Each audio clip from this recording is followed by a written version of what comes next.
कैसे हैं दोस्तों आप सब। मैं हूं आपका दोस्त विनय मिश्रा। इस वीडियो में हम लोग टाइप्स ऑफ बसेस के बारे में जानेंगे, अलग अलग टाइप्स के बारे में बताऊंगा। उसके बाद किस तरीके से हमारा जनरल पर्पस कंप्यूटर काम करता है ये हम लोग जानेंगे। और पिछले वीडियो में जो भी हम लोग पढ़े थे जनरल पर्पस रजिस्टर के बारे में, किस तरीके से प्रोग्राम का एग्जीक्यूशन होता है, इंस्ट्रक्शन का एग्जीक्यूशन होता है, मेरे को बोलना चाहिए इंस्ट्रक्शन किस तरीके से एग्जीक्यूट होता है हमारे किसी भी कंप्यूटर में, जनरल पर्पस कंप्यूटर में, ये आपको बताऊंगा। तो इससे जो है आपकी अंडरस्टैंडिंग और बेहतर होगी, आपको चीजें बहुत ही अच्छे से समझ में आएंगी। फिर अपन बिल्कुल तैयार हो जाएंगे इंस्ट्रक्शन में कूदने के लिए। तो चलिए बिना देरी के स्टार्ट करते हैं। यहाँ पे मैं 8085 माइक्रो प्रोसेसर लिया हूँ, ठीक है। तो यहाँ पे आप देख सकते हो, यहाँ पे अपने पास तीन बस हैं, तीन अलग अलग बस है। एक है हम लोग का एड्रेस बस, एक है हम लोग का डेटा बस, एक है हम लोग का कंट्रोल बस। तो मैं आपको पिछले वीडियो में बताया था किस तरीके से इंप्लीमेंट किया जाता है बस को। हम लोग मल्टीप्लेक्सर की मदद से बस को इंप्लीमेंट किए थे, ये चीज आपको समझ में आ गया होगा, ठीक है। अब देखिए एड्रेस बस क्या करता होगा भाई, कुछ नहीं, माइक्रो प्रोसेसर एक एड्रेस जनरेट करता है। वो एड्रेस जनरेट करके वो एड्रेस बस में डाल देगा। एड्रेस बस से होता हुआ अपने को जिसको भी एक्सेस करना है, मेमोरी एक्सेस करना है या फिर इनपुट या फिर आउटपुट डिवाइस को एक्सेस करना है, इसके अंदर भी तो रजिस्टर होता है ना,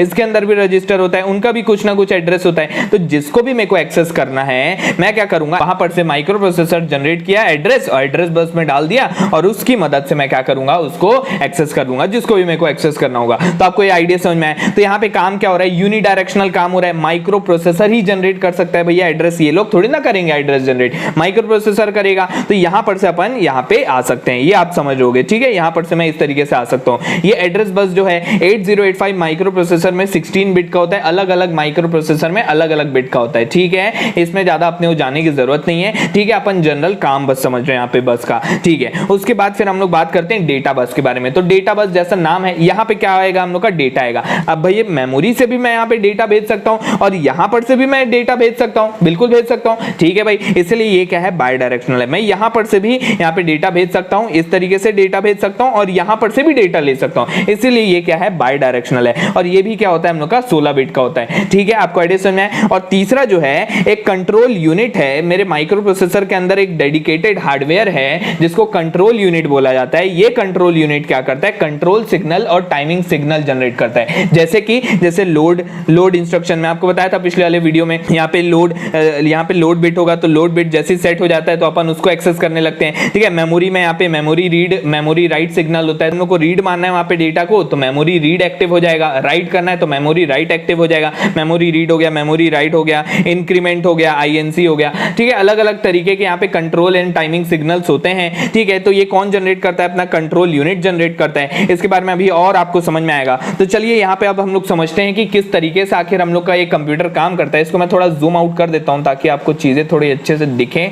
हाँ ठीक है, अभी भी ठीक है, आप समझ जाओगे, ठीक है। तो देखिए यहाँ पे मैं यहाँ पे एक कॉमन बस सिस्टम लिया हूं। तभी हम लोग क्या देखे, अलग अलग टाइप की बस ये यूज कर रहा था, ठीक है। यहाँ पे हम लोग जो यूज कर रहे हैं ये थोड़ा अजीब टाइप का दिख बस रहा है, बाकी कुछ भी खास नहीं यहाँ पे, ठीक है। यहाँ पे अपन एक कॉमन बस आर्किटेक्चर का यूज किए, 16 बिट के कॉमन बस वाला आर्किटेक्चर यूज किए, जहां पे एक ही बस में एड्रेस बस है, यही अपना डेटा बस भी है, यही अपना कंट्रोल बस भी है, तीनों यहाँ पे एक ही है, ठीक है। आपको आइडिया समझ में आया। तो किस तरीके से काम होता होगा, देखिए ये अपन जानते हैं मल्टीप्लेक्सर से अपन इसको इंप्लीमेंट करेंगे। तो देखिए यहाँ पे मल्टीप्लेक्सर इस तरीके का होगा, ठीक है। यहाँ पे सिलेक्ट लाइंस होंगी हम लोग की, ठीक है, ये तो अपन समझ रहे हैं। और ये अपना आउटपुट जनरेट कर रहा होगा। तो देखिए यहाँ पे क्या हो रहा होगा, ये मेरे इनपुट्स हैं। तो यहाँ पे मेरा 1 से लेके 7 तक के इनपुट है। तो इसका मतलब मैं क्या कर रहा हूँ, यहाँ पे लगभग मेरे को कम से कम 8x1 का मर्क्स लेना होगा, ठीक है। ये चीज तो आप समझोगे। अब देखिए काम कहां से होता है, तो काम हम लोग का हमेशा चालू होता है प्रोग्राम काउंटर से। तो प्रोग्राम काउंटर से हमारा कहानी चालू होता है। तो प्रोग्राम काउंटर क्या करता है भैया, अगले इंस्ट्रक्शन का एड्रेस रखता है, ठीक है। अगले वाले इंस्ट्रक्शन का एड्रेस रखेगा। तो क्या होगा, जैसे यहाँ पे अगले वाले का एड्रेस रखा हुआ है तो क्या होगा, यहाँ पर से जो भी यहाँ पे सिलेक्ट लाइन, देखो सिलेक्ट लाइन यहाँ पर क्या हो जाएगी, 2 क्या होता है, 0 1 0 होता है 2,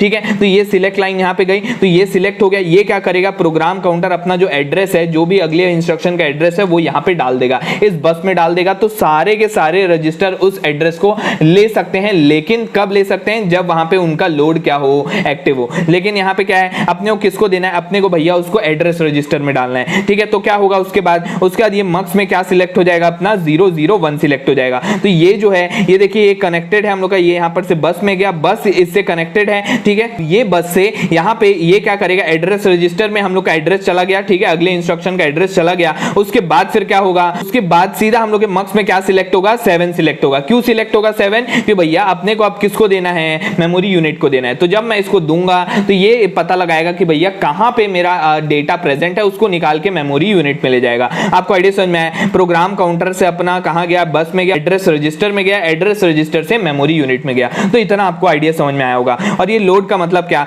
लोड का मतलब जब भी एक्टिव होगा तब ये जो रजिस्टर है उस वैल्यू को, कौन सी वाली वैल्यू को, ये जो हम लोग के बस में जो वैल्यू है उसको एक्सेस कर पाएगा। तो हम लोग का एड्रेस रजिस्टर कब यहां पर से एड्रेस को ले पाएगा, जब उसका लोड बिट क्या होगा, 1 होगा। आपको आइडिया समझ में आया? और उसके बाद फिर यहां पर से रीड बिट अगर सेट है तो अपन रीड कर पाएंगे डेटा को, नहीं तो अपन राइट कर पाएंगे, ठीक है। उसके बाद फिर ये अपना डेटा रजिस्टर है, वही काम होता होगा। यहां पर से जो भी डेटा हम लोग को मिला ये यहां पे बस में डाल दिया, बस में फिर से यहां पे सिलेक्ट किया, यहां पे 3 सिलेक्ट होगा, 3 से अपन ये क्या करेगा, डेटा रजिस्टर में अपना डेटा स्टोर कर देगा। उसके बाद फिर क्या होगा, यहां पे एक्यूमुलेटर, एक्यूमुलेटर आपको बताया था किस काम आता है। अभी मैं आपको इंस्ट्रक्शन बताऊंगा एक एक स्टेप बाय स्टेप कि किस तरीके से आखिर यहां पे काम होता है, ठीक है। ये एक्यूमुलेटर है, तो एक्यूमुलेटर में जो भी मेरा डेटा है वो गया, ठीक है। एक्यूमुलेटर का एक साइड हम लोग का इनपुट हो गया और दूसरा साइड हम लोग का इनपुट रजिस्टर से अपन इनपुट ले सकते हैं। तो यहां पे इनपुट रजिस्टर से अपन इनपुट लिए और ये हम लोग का वापस से जो रिजल्ट स्टोर होगा वो कहां हो रहा है, एक्यूमुलेटर में हो रहा है, ठीक है। जनरली जब हम लोग वन एड्रेस इंस्ट्रक्शन यूज करते हैं ना, जहां पे ऑपरेंड सिर्फ 1 हो, एक ही ऑपरेंड जहां पे होता है, एक ही ऑपरेंड से जब हम लोग काम करते हैं तो वन एड्रेस इंस्ट्रक्शन उसको बोला जाता है।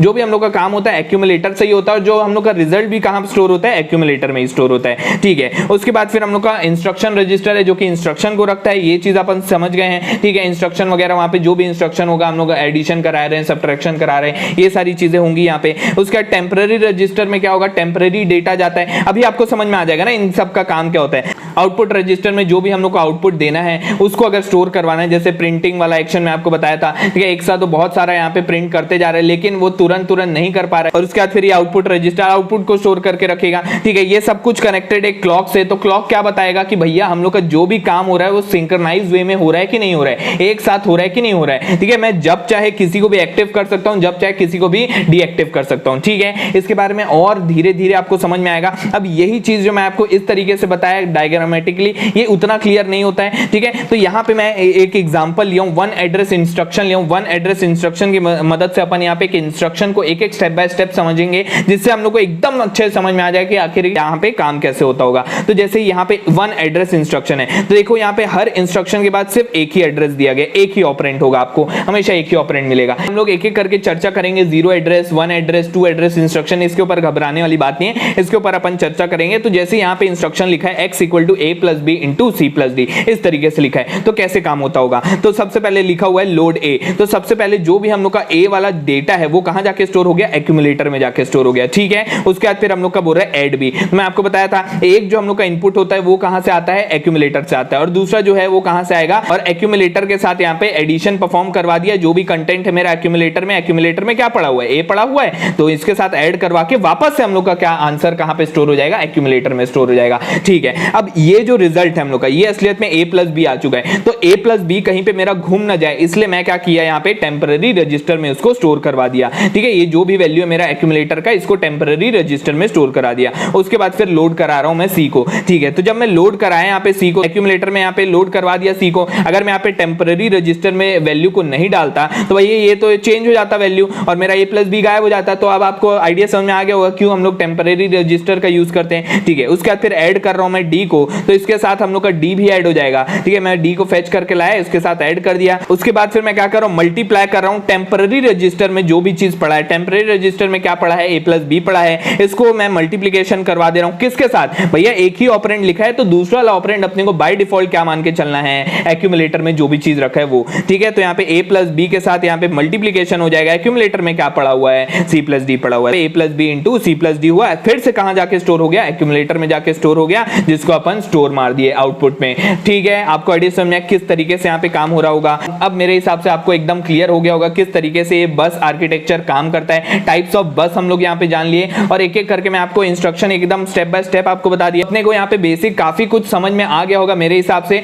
ठीक है, तो अगले वीडियो से अपन यहाँ पे टाइप्स ऑफ इंस्ट्रक्शन चालू करेंगे और उसके बाद से अपना मेन कहानी चालू हो जाएगा। अभी तक के जो भी हम लोग देखे सिर्फ और सिर्फ बेसिक आपका एक बार रिवाइज करवाने के लिए, एक बार क्लियर करने के लिए मैं ये सब बता रहा था, क्योंकि ये सारी चीजें वहां पे लगेंगी।